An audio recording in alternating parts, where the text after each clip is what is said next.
sou filha de um Deus que me livra, que me protege, que me ama, que me guarda e que me levanta todos os dias.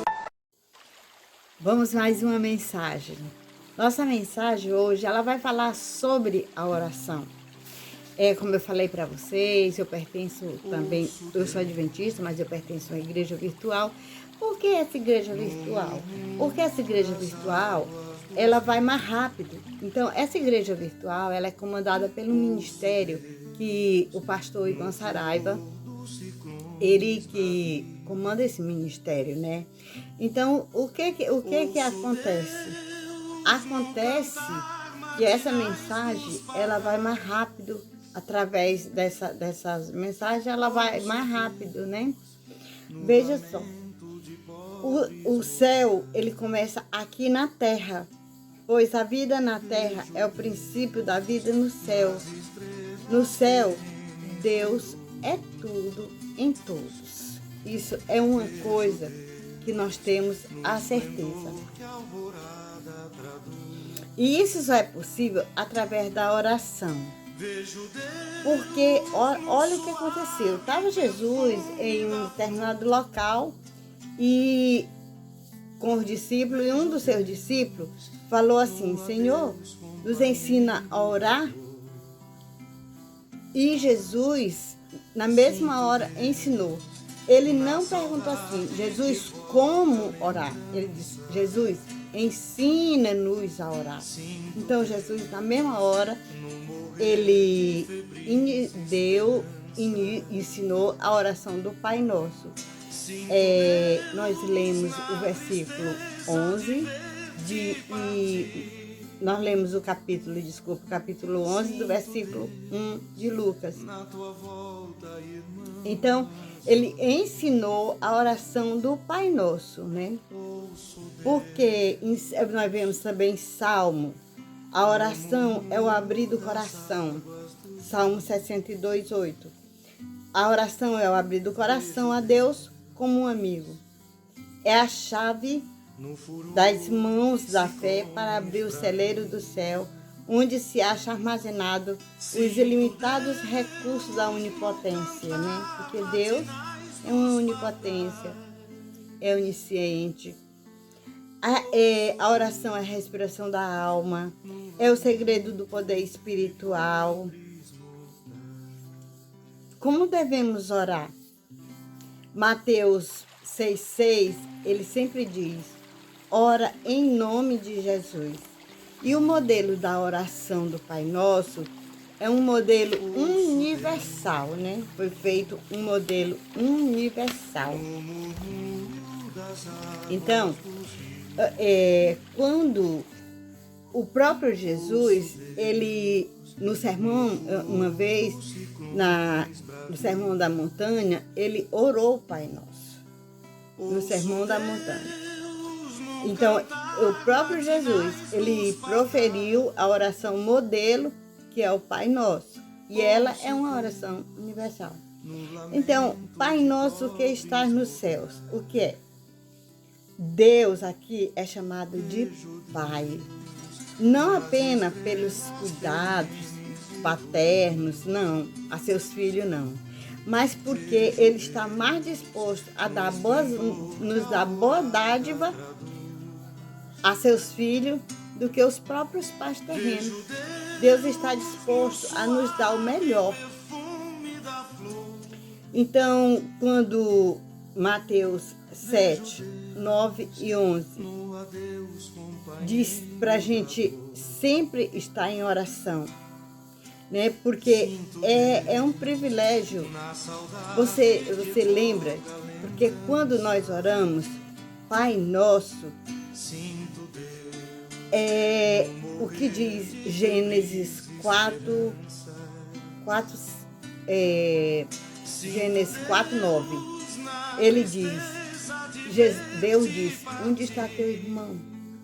Então, quando nós oramos, ele diz: onde está o teu irmão? Então a gente tem que lembrar disso. Tem que orar sempre para fazer o bem. Santificado é o teu nome. é o caráter, a reputação. Santificado seja o teu nome, não apenas com as minhas palavras, mas pela minha conduta, que a gente tem que santificar o nome de Deus. Venha o teu reino. Por quê? Porque quando ele diz venha o teu reino, o reino, porque ele está se declarando aqui que é rei, e ele é um rei que tem muita dedicação, ele ouve nossas orações. Enquanto estamos orando, ele não fazendo nenhum sacrifício ou esforço para promover este reino. Então, isso, se nós não fizermos, seremos hipócritas. Se nós não fizermos oração diariamente. Então, quando ele disse, venha o teu reino, ele se declarou rei. Então, venha o teu reino, que o reino de Deus venha até a nós.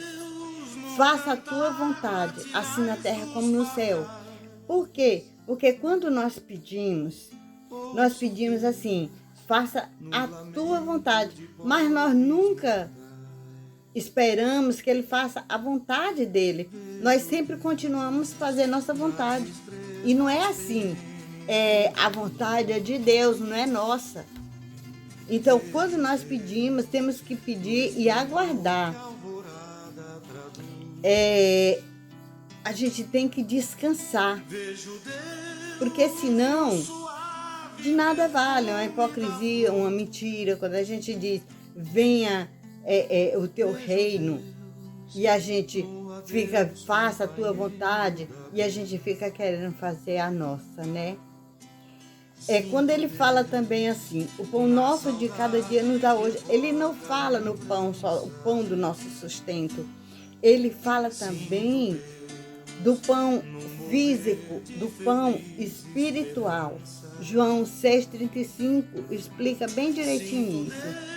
Perdoa as nossas dívidas como nós temos perdoado aos nossos devedores. Lá em Romanos 3,32, ele diz, todos pecaram. O perdão também é universal para a salvação, mas ele só nos é concedido na proporção em que nós perdoamos o nosso próximo. Nós encontramos em Mateus 6, 14 e 16.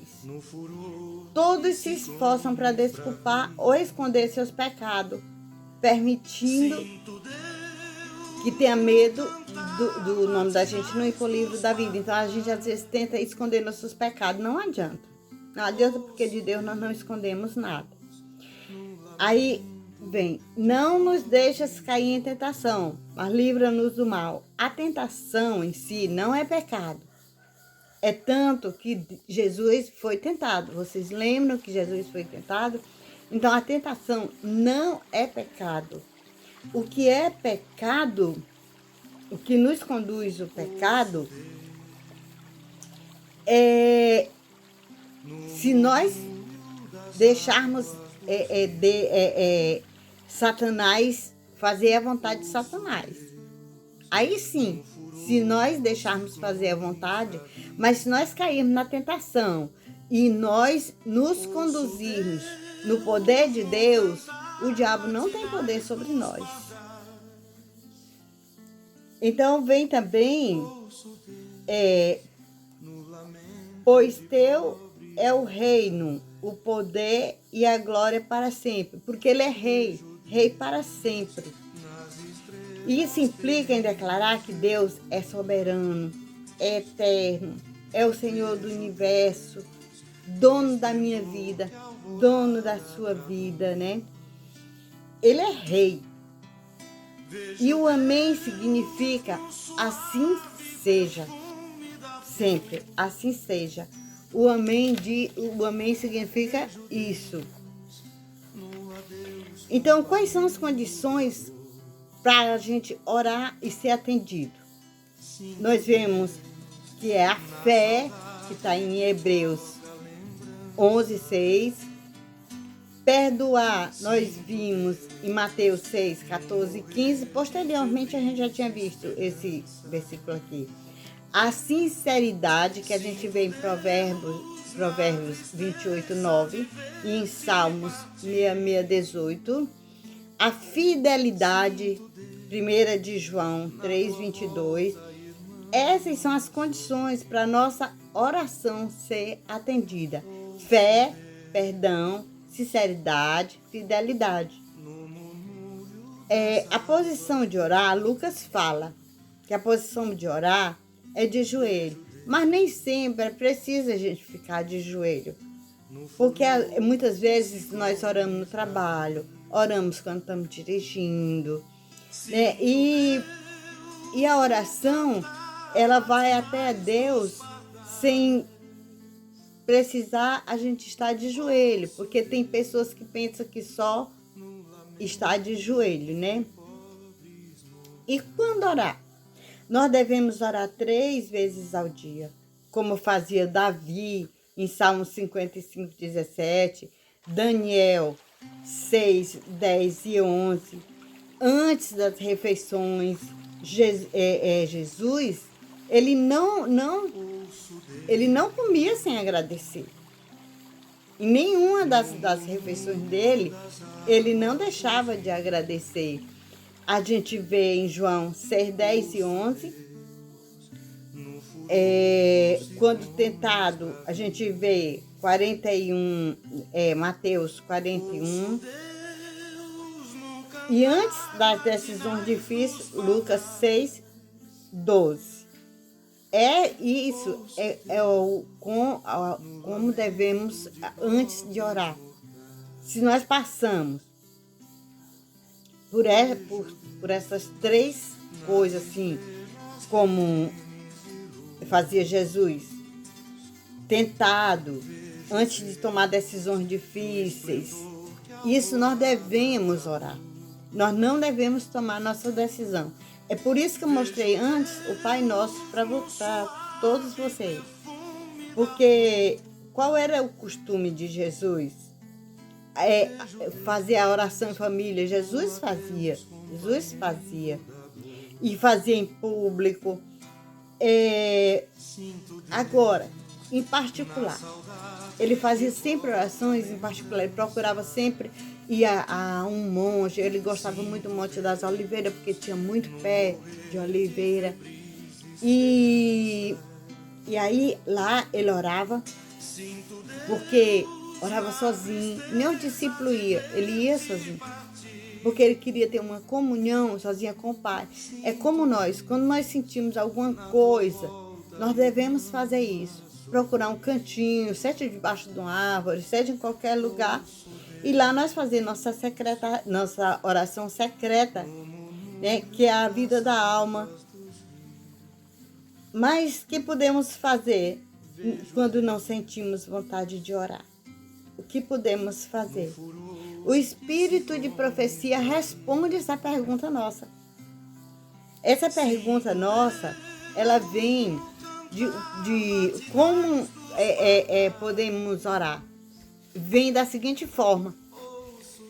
O espírito de profecia diz que vem quando lermos o Evangelho. Se a gente se habituar a ler o Evangelho, a gente vai ter o hábito de orar. Nos é dito que Lutero, nos momentos cruciais da reforma, chegava a orar 3 vezes por dia. Por isso que eu falei para vocês que Davi, Daniel, Lutero e nós também devemos fazer isso. É tão fácil orar, nós podemos orar em qualquer lugar. Mas talvez o maior baluarte da oração dos últimos tempos tenha sido uma oração que foi feita num orfanato. Esse orfanato, muitos anos, mas nos foi narrado esse episódio. É impressionante de como Deus responde às orações de alguém que consagra totalmente a vida a Ele. Esse orfanato, ele era na Inglaterra, né? Então, puseram as crianças tudo ali, puseram a mesa e tudo. Mas não havia nada, nada, nada, nada. E aí, mas eles oraram a Deus da seguinte forma. Veja como foi que eles oraram. Eles oraram agradecendo o pão. Não tinha o pão, mas eles oraram agradecendo. E sucedeu que, mal eles terminando de orar, ouviu alguém batendo fortemente na porta do refeitório.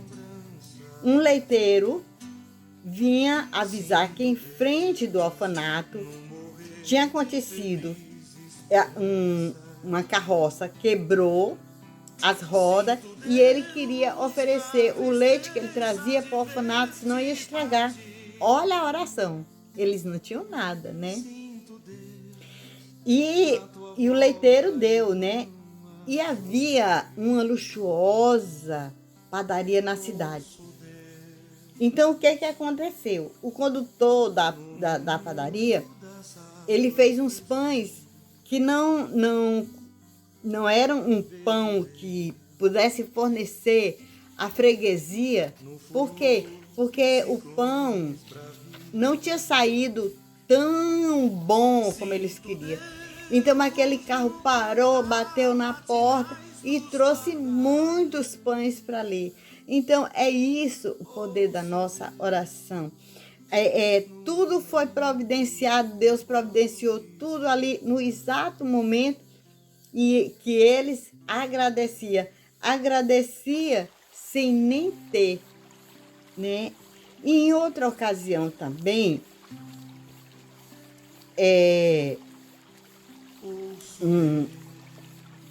Milly viajava para o Canadá e deveria estar em Quebec no domingo. Mas no navio havia muito nevoeiro. Então ele foi falar para o comandante do navio se daria para no domingo. Ele não costumava falhar com os compromissos dele.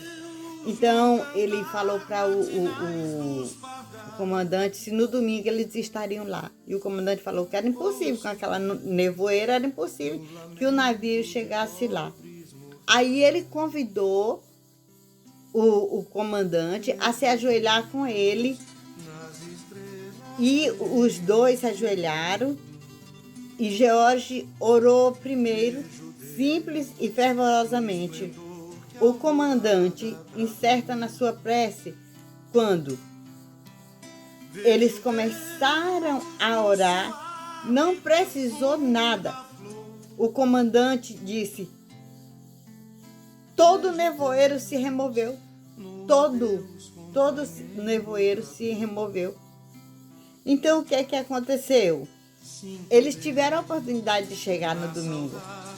Ele tinha sempre os compromissos com Deus e ali era um compromisso, né?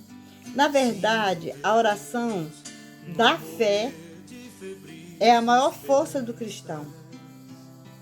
O poder da oração pode mudar os corações, como são desviados os cursos das águas. A história já teve homens de oração. Eles eram homens de poder. E você já marcou o tempo das suas orações? Enquanto eu estou falando aqui, a maior necessidade é desse tempo advém unicamente por meio de nós procurar os horários, ou procurar pelo menos fazer 3 orações por dia, né? Seja até com música, a gente louva a Deus. Até com música, a gente louva ao Senhor Jesus. Então, sejamos obreiros zelosos. Onde é que está o meu irmão? Está todo o poder da oração, quando ele diz. Né? Então, é isso que eu falo para vocês. Que quando oramos pedindo que faça a vontade de Deus. Mas oramos com aquelas 3 coisas que eu falei. A fé, a sinceridade, tudo isso. Então, nós temos que ter na nossa oração. esse canal é sempre um pouco de aprendizagem de um versículo. Esse versículo hoje foi Lucas 11:1. Então, que foi o esboço da oração do Pai Nosso, que é uma oração que Jesus ensinou para que a gente, baseado nela, saiba todos os seus significados, e eu dei o significado da oração do Pai Nosso. Então, sempre no meu canal, vocês vão encontrar alguma explicação. Você quer uma explicação e você está em dúvida, é só você procurar no YouTube, Aprenda sobre Deus, que vai lá para o canal, lá você tira a sua dúvida. Então, deixa também teu comentário, deixa teu pedido de oração, para que eu possa responder vocês. E também não deixa de procurar Ivan Saraiva 7 para você fazer parte do ministério também. Mas também não deixa de se inscrever no meu canal, tá bom? Não deixa, porque eu também oro muito. Oro junto também com ele, lá nas orações, lá do canal, do ministério, que é a igreja virtual. Que nós não temos, no nosso canal, nós não temos definições de religiões. Todas as religiões aqui são aceitas, porque todos nós somos filhos de Deus e todos nós somos irmãos, tá bom? E que a paz de Deus, que excede todo entendimento, esteja em nossos corações, em Cristo Jesus, e até a próxima mensagem.